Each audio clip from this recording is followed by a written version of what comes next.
আমাদের বিয়ে হয়েছে 1 বছর হতে যাচ্ছে। আমার হাজবেন্ড প্রবাসী। আমার হাজবেন্ড আর আমার মাঝে খুব ভালো একটা সম্পর্ক ছিল।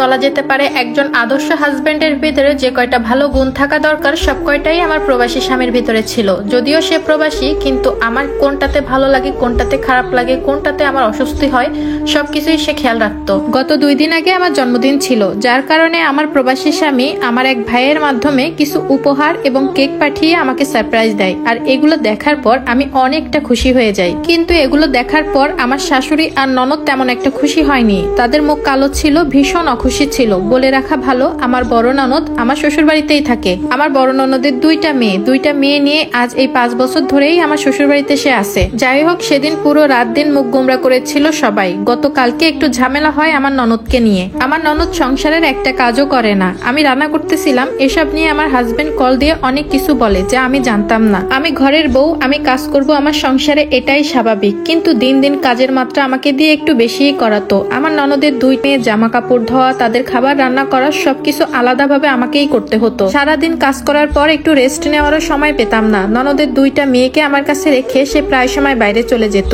আর যদি কোনো কারণে রাখতে না চাইতাম, পান থেকে চুন খসলেই আমার শাশুড়ি তো ছিলই, তার মেয়ের হয়ে আমার সাথে সবসময় ঝগড়া করতো। এ সকল বিষয় নিয়ে প্রায় সময় আমার মন খারাপ থাকতো। আমি আমার হাজবেন্ডকে অল্প করে শেয়ার করেছিলাম, যদিও এত ব্যাপার তাকে কখনোই বলিনি। তারপরেও তাদের এসব আচরণ দেখে আমার জামাই ঠিকই বুঝতে পারতো তারা আমার সাথে কি রকম ব্যবহার করে। আর এসব কারণেই আমার জামাইয়ের সাথে আমার বড় ননদের একটু কথা কাটাকাটি হয়। আর সারাদিন এই বিষয়টাকে কেন্দ্র করে আমাদের বাসায় অনেক চেঁচামেচি হয়। আমি কিছুই বলিনি কাউকে। বিকালে আমার শাশুড়ি এক প্রকার জোর করে আমাকে বাবার বাড়িতে পাঠিয়ে দেয়। রাতে আবার আমার শ্বশুর আমাদের বাড়িতে আসে এবং আমার মায়ের কাছ থেকে আমার বাবার পুরো নাম এবং ঠিকানাটা নেয়। ওনারা এসব নিয়ে কিছু একটা করেছে। রাতে আমার স্বামী আমাকে ফোন দেয়। ফোন দিয়ে কথা বলা মাত্রই সে আমার সাথে ঝগড়া করে, আমার সাথে খুব মুখ খারাপ করে কথা বলে, আমার আব্বু আম্মুকে দোষ দেয় এবং উল্টাপাল্টা কথা বলে, যেটা কখনোই তিনি করতেন না। যে মানুষটা কয়েক ঘন্টা আগেও আমার সাপোর্ট নিয়ে সবার সাথে কথা বলেছে, সেই মানুষটা এখন একদমই ভিন্ন। সে এখন আমাকে দেখতেই পারতেছে না, আমার কথা কোনো সহ্য হচ্ছে না।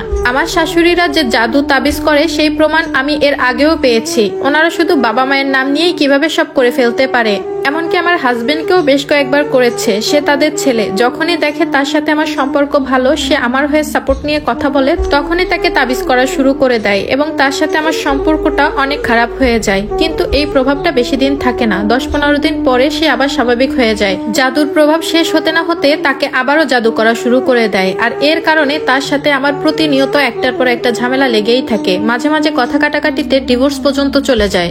আমি এসব বিষয় নিয়ে অনেক চিন্তায় আছি। দিন দিন মনে হয় নিজে পাগল হয়ে যাব। খাইতে ইচ্ছা করে না, মাঝে মাঝে আমারও অনেক কিছু ভালো লাগতেছে না। হাজবেন্ডও এখন তেমন একটা ফোন দেয় না। যতদিন তার উপর প্রভাব থাকে তার সাথে কোনো ভালো কথাই আমার হয় না। জানি না এসব তারা কতদিন করবে। যদি আমাকে ভালো নাই লাগতো তাহলে কেন বিয়ে করে আনিয়েছে? আমি তো তার ছেলের হাত ধরে একা একা চলে আসিনি। তারা দেখে শুনে আমাকে এনেছে, কিন্তু আমার সংসারে এতটুকু শান্তি দিচ্ছে না তারা। এই জাদু টোনাগুলো আসলেই সত্যি। আমি আমার ননদকে অনেক আগে একবার করতে দেখেছিলাম, আর আমার ননদ আমার শাশুড়িকে বেশ খুঁচিয়ে খুঁচিয়ে এগুলো করতে নিয়ে যায়। আমার শাশুড়ি প্রথমে রাজি না থাকলেও এখন তার কথায় উঠে আর বসে। এখন আপু আমি চাই আমার সংসারটা যেন বেশ ভালো মতো টিকে, কারণ আমি তো জানি আমার স্বামী অনেক ভালো। হয়তোবা তার সাথে কিছু করা হয় যে কারণে সে আমাকে একদমই সহ্য করতে পারে না। আর এটা কোনো গল্প